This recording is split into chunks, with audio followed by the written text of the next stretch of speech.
On episode 217 of the 40 Plus Fitness podcast, I share 11 health and fitness objections. You can find the full show notes for this episode at 40plusfitnesspodcast.com/217.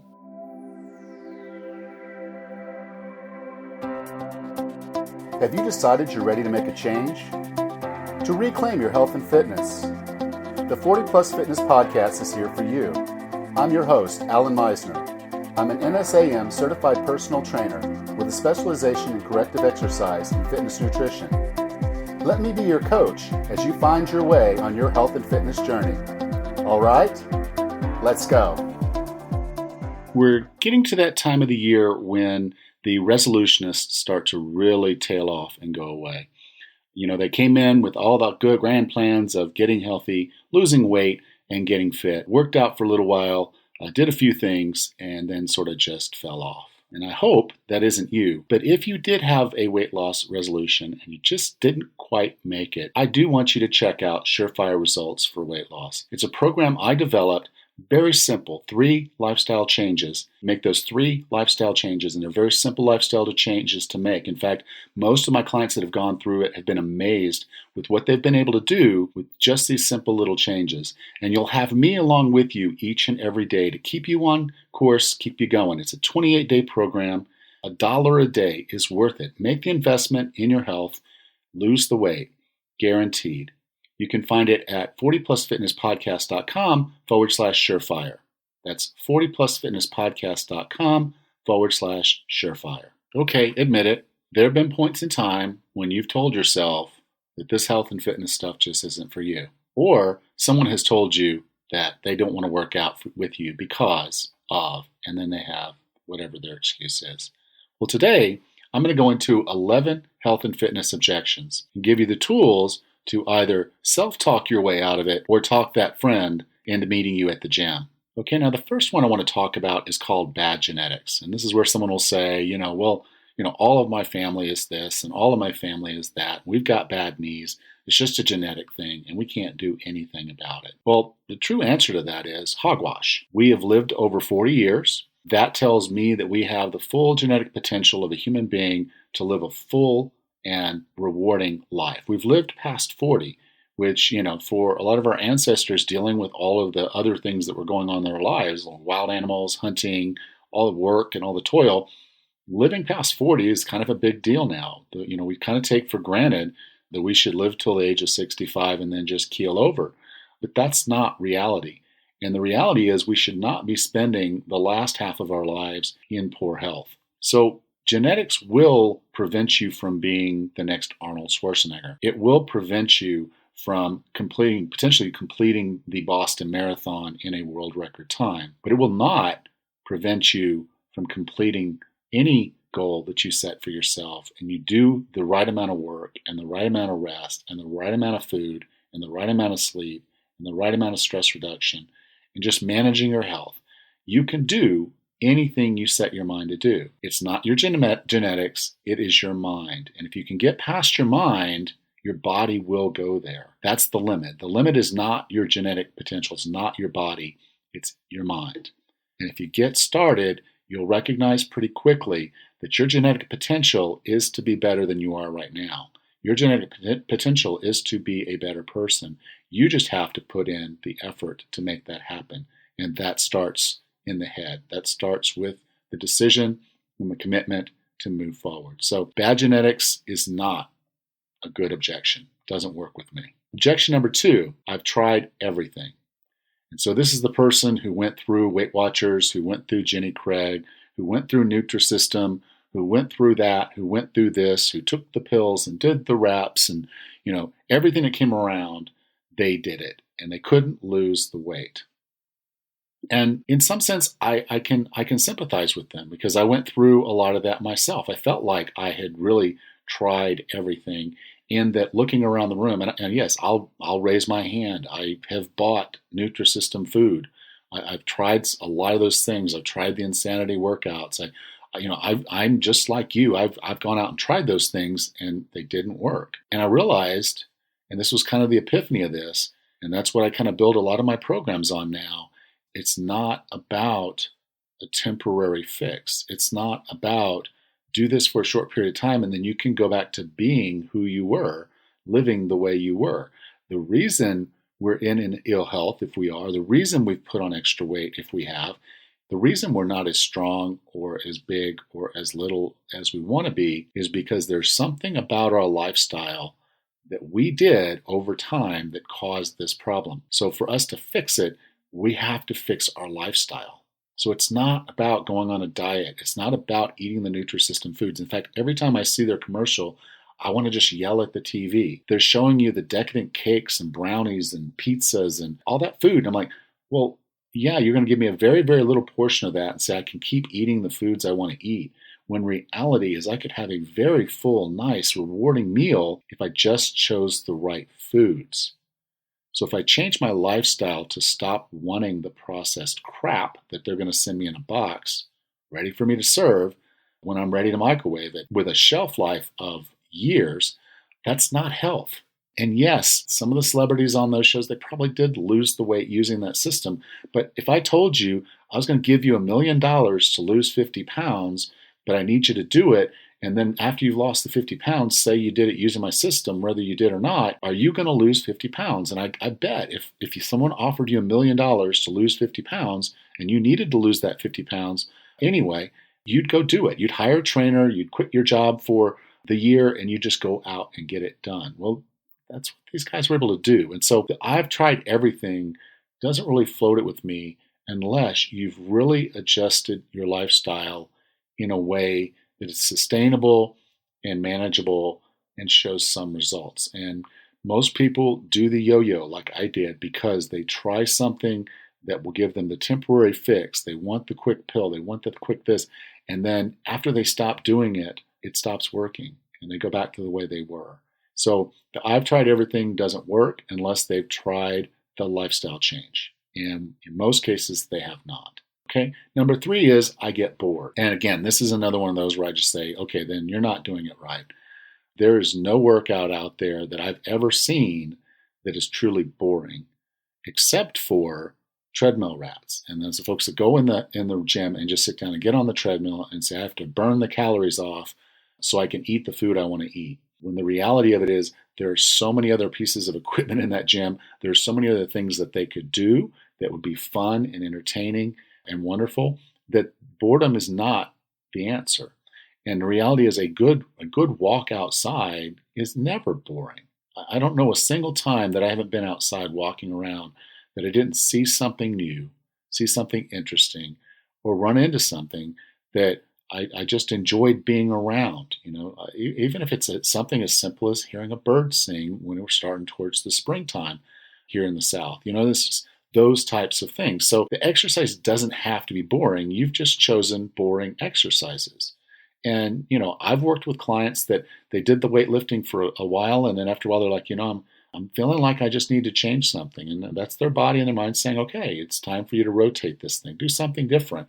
And they are, and they're enjoying it again. They're back in it. And I'm sure in about another month or so, they're going to realize, hey, you know, I want to get back in there and start lifting those weights again. That's the natural course of things. We weren't intended to be robots that do the same exercises day in and day out. We were intended to have variety in our lives. Every day, walking and hunting and gathering was a different day. We were doing different things. In many cases, we found a lot of gathering. So we were doing a lot of picking and kneeling and crawling and climbing and doing those things. And then other times we're hunting. So we're walking and we're stalking and we're then killing something and we're, you know, cutting it up and dragging it back to camp. So, you know, the things that we were brought up to do were not boring. And your exercise doesn't have to be either. You just have to choose less boring exercises. Get into a sport. Do something like that. That's the core of all this, is it's not boring if you don't pick boring exercises. And the treadmill, that's going to be one of those that's likely going to be boring if that's something that you're going to do day in and day out. Objection number 4, I don't want to get bulky. I don't know how many times I've heard this, particularly in forums online, and people are like, you know, other people are saying you should lift weights and, you know, this and that. And they're like, well, I don't want to get bulky. I don't want to be, you know, like, the big bodybuilder girls. And, you know, the short answer to that is you don't have it in you to be that big and bulky. And I know that might sound kind of rude, but the reality is the folks that are doing that thing, they do have a genetic differential they do have typically a supplement differential. And by supplement, I mean enhancing supplements that are going to make them more muscular than they should be. That are going to increase their testosterone and increase their growth hormone and get them into a state where they're able to put on more muscle mass than their body was genetically designed to hold. So for most of us, no, we're just going to get lean and strong, because muscle is strong and lean until we start to bulk it up with the steroids and the growth hormones and just those few individuals that have that genetic potential. Now, you may notice if you start doing exercises, lifting, that because you're not losing the body fat and you are starting to gain the muscle, there might be a slight increase in size. And you may notice sometimes when you do some weightlifting that there's a puff, there's a poof in your muscle as you've worked it now, and now it's a little bit inflamed because of the work you did, those little micro tears, and water is going into that muscle to help with the repair process. So the muscle's a little flushed, it's a little big. That doesn't mean you're turning yourself into a bodybuilder. That just means your body's doing its natural repair. 2 days, your legs are likely going to be smaller than they were the day you did that workout. And so you just kind of want to watch that process. You're not going to get big and bulky, I promise you. And if you do, I'll pay you. I'll pay you to get skinny again, whatever. It's just, I can tell you, I am so sure it's not going to happen that I'd be willing to put money behind. You're not going to get big and bulky. And so that, again, just doesn't fly with me.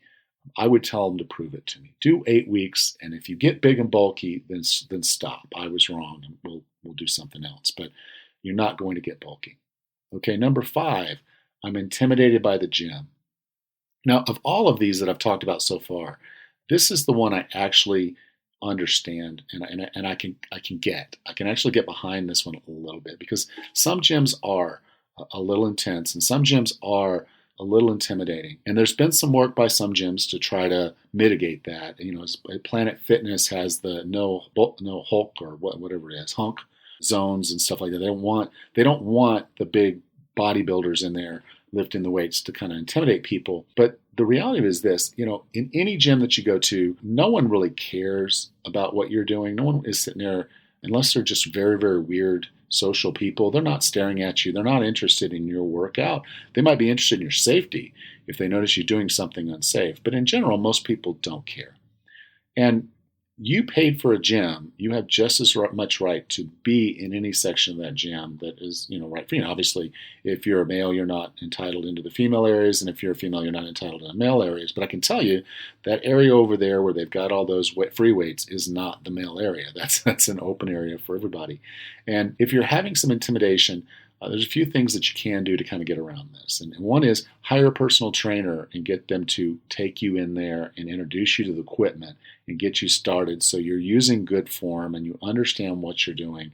It won't take very many sessions for them to teach you how to use all of the equipment to get the exercises done that you want to do. And that should help make you feel a little bit more comfortable. Shortly after that, maybe you go ahead and go in with a friend, and you and a friend working together, obviously you're interacting together. There's comfort in those numbers. And then I guess kind of the final episode of this is to say, okay, just because, you've studied up and know a little bit about gym etiquette, and I'm going to do another session on gym etiquette here really soon, but if you know the basic gym etiquette, then you don't really have to worry so much that you're going to do something that's going to get someone else's interest and get them going. There are some gyms that are a little different than that. I'll give that to you. I've been in some gyms. LA Fitnesses in Texas, for one reason or another, just seem to be a place for people to meet, and I guess it's kind of like a social scene, a meat market, for lack of a better word, where people go in to meet people, and there's always people standing around talking to each other in social scenes, and that's bizarre to me. But I recognize that some gyms are a little bit different than others. So when you're getting ready to sign up for a gym, that's probably something you want to do, is walk around the gym and learn how all these areas operate, so you know that you're not signing up with a gym where they're going to be slamming and throwing weights around. If you go into a CrossFit, they all drop their weights when they're done with their exercise, and to me that could be a little intimidating if there's some big guys in there throwing big weights around after they finish doing their exercises. But if that's not something that makes you comfortable, then find another gym that does. So this is not really an excuse I could go with long term. You can work through this one. It is something I understand, but I'll just say this is not something that should keep you from being the you want to be. You just need to find the right path through this that gets you where you want to be. So number 6, my spouse doesn't support me. Again, this is another one I can somewhat get behind and understand because it is a big one and it is a fairly common one where you want to lose weight, you want to eat a certain way, but the family and the spouse don't want to eat that way. This is another situation where I say, okay, it is something, but it's something that you can get around. It's something that you can do. It's an objection that you can find a way around to make you a better you. And some ways to do this, and I've talked about this, I think, before on here. Let's say you have a spouse that doesn't want to eat the low-carb foods that you're eating. How do you solve that problem? Well, the way I would solve that problem is I would figure out what our meat dish was going to be. So let's say tonight we're having chicken. So I would cook the chicken, and then I would steam myself some vegetables. And I'd probably then, after that, to get a little bit of fat in there, I'd put either some cheese or some butter, or both, on my steamed vegetables. And that would be my meal. And the steamed vegetables would be available for the rest of the family.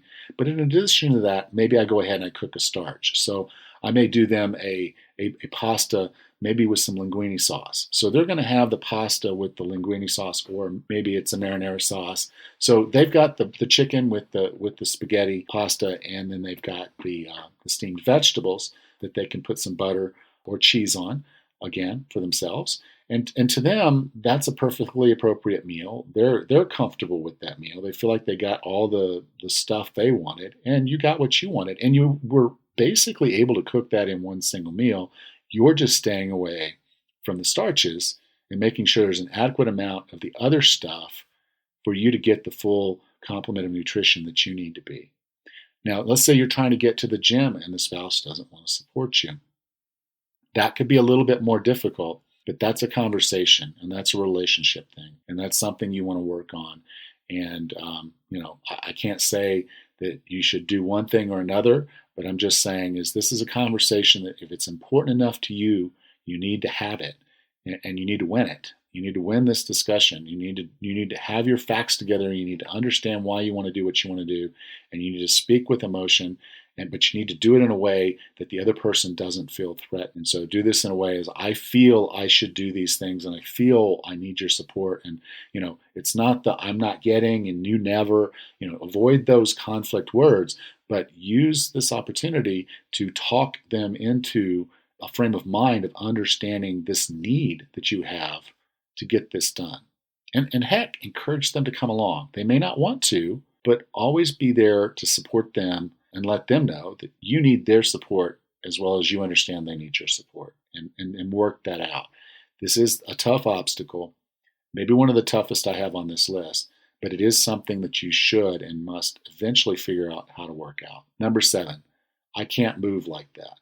Okay, so they go in and you see this guy, and he puts a bar on his chest with his elbows up and squats down and gets back up, and you notice his butt almost touches the floor.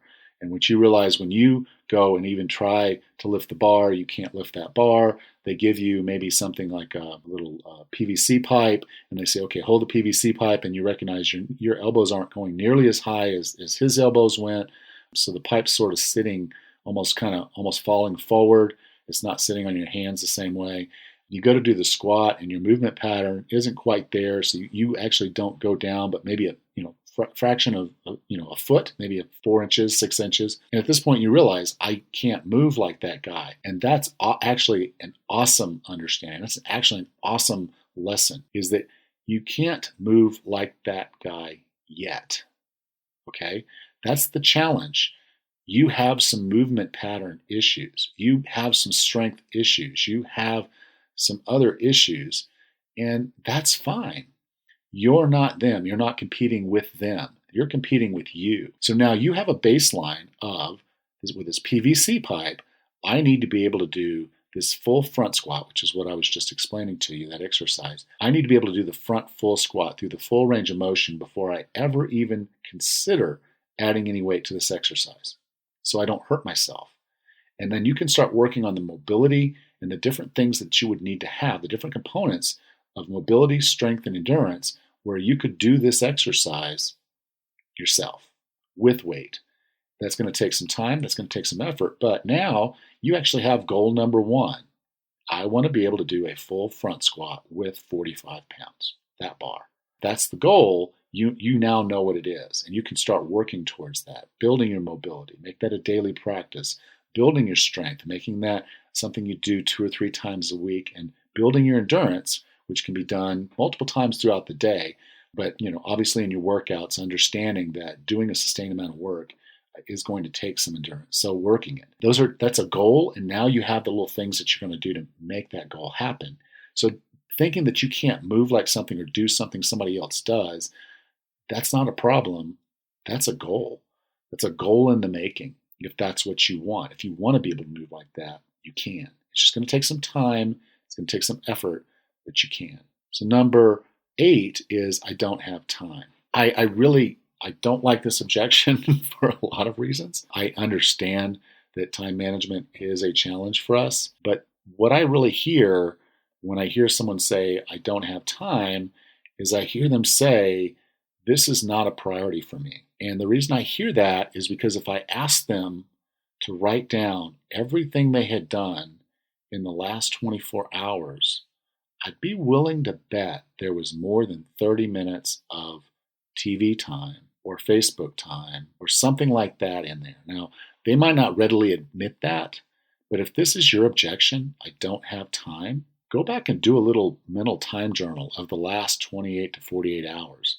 How much time in the last 28 to 48 hours did you spend on Facebook or did you spend in front of the TV? That's the time that you could have been at the gym, but you chose a different priority. This is not an objection. This is just a lack of priority. If you have the commitment to get healthy and fit, then this wouldn't be a problem. You wouldn't even think like this. So one of the things I encourage folks to do is to do one of two things. Well, first, have the commitment. But beyond that, then the two things are, go ahead and put this on your calendar. Make this a regular meeting. And then if you've got this kind of thing where Facebook and TV are just things that you enjoy, that you need that mindless time, figure out a way to get your exercise in during those things. So the TV's on. Maybe you're doing your squats and your push-ups and your lunges and burpees and mountain climbers and crunches and all the other exercises that you would do in your deal. Or maybe you get an exercise bike and put that to where you can watch the TV. So during your TV time, you're also kind of getting your exercise in. So the I don't have time is that's one I really struggle with. You have time if you prioritize and you care. And that's what this is really all about there. So number 9 is illness. And illness is one of those that I'll say, okay, I get it. And I don't want you in the gym if you're sick. I really don't. I don't want you getting other people sick. And as a trainer, I wouldn't want you getting me sick. So I would say if you have a cold and you don't have a fever, you actually can work out. Maybe you do a home workout for that day. But don't go to the gym and get other people sick. There are ways to work around this. So if you have a cold, do your work at home. Do your work away from people. Just don't expose other people. But unless you have a fever or the doctor has told you to not do something, typically you're perfectly fine to go do that thing. Don't disobey your doctor's orders, but short of a fever, I would say you're in pretty good shape or dehydration from other things, you're probably in pretty good shape to go ahead and get a workout in if you want to. Number 10, I'm injured. This is an important one as well because I don't want anyone to ever work through an injury. But that said, if you turned your ankle and now you have a hurt ankle or you're having a problem with your foot, that doesn't necessarily mean you can't do things with your upper body. This might be a perfect time for you to start working on the strength of your back and the strength of your chest and your shoulders, for you to go ahead and add a little bit of muscle mass there. There's probably even some leg exercises that you can do that wouldn't necessarily injure or re-injure your ankle or your foot.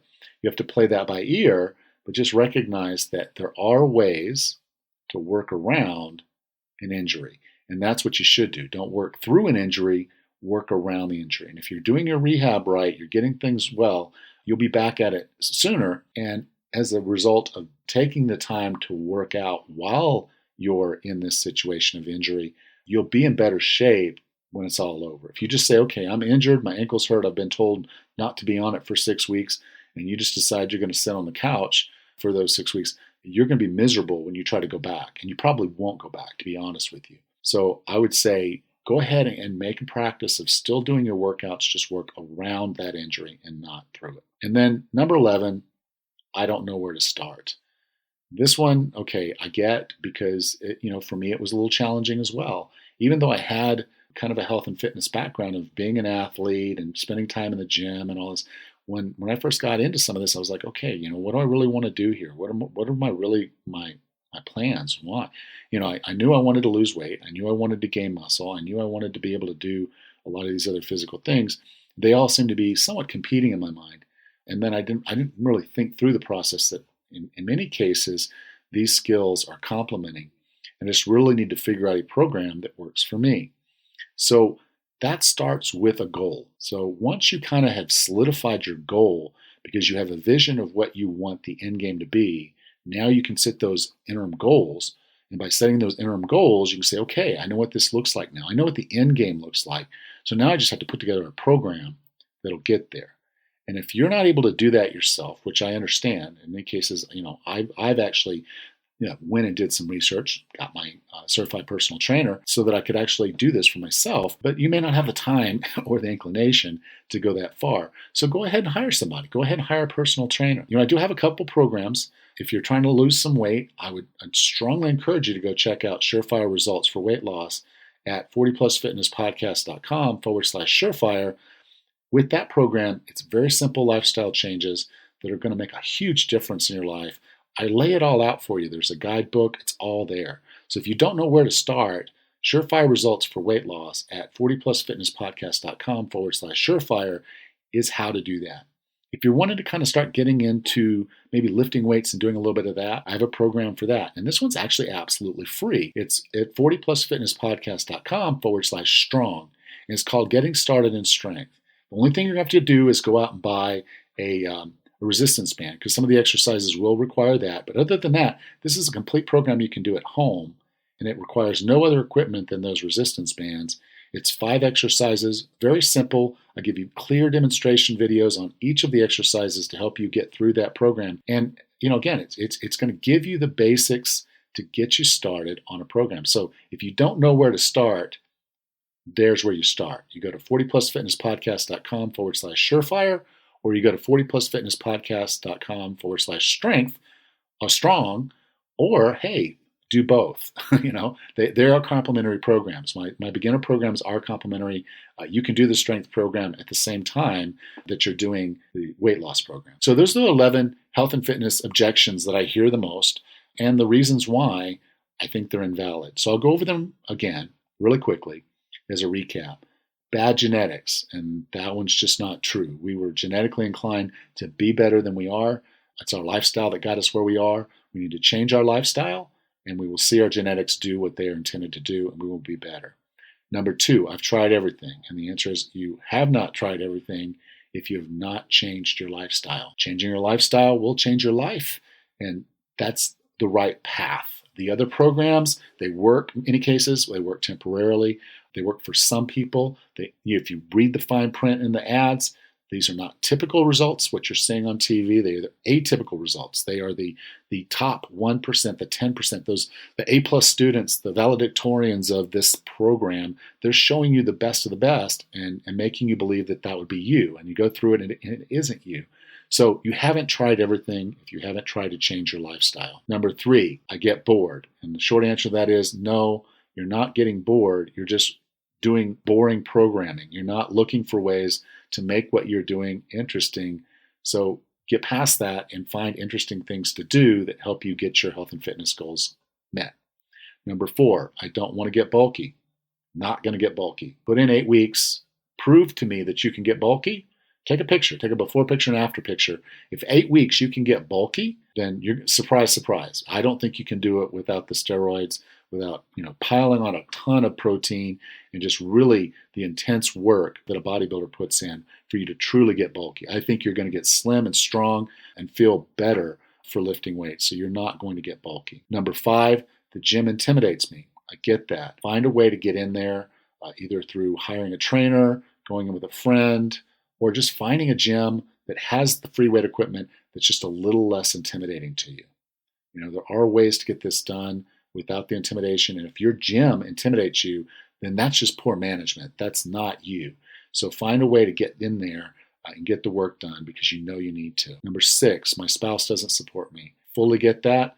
We need to work on the communication. We need to come up with a plan. We need to not make this a conflict, but find a way to make this a win-win and get their acceptance in what we're trying to accomplish here. So we turn what's going on right now into support.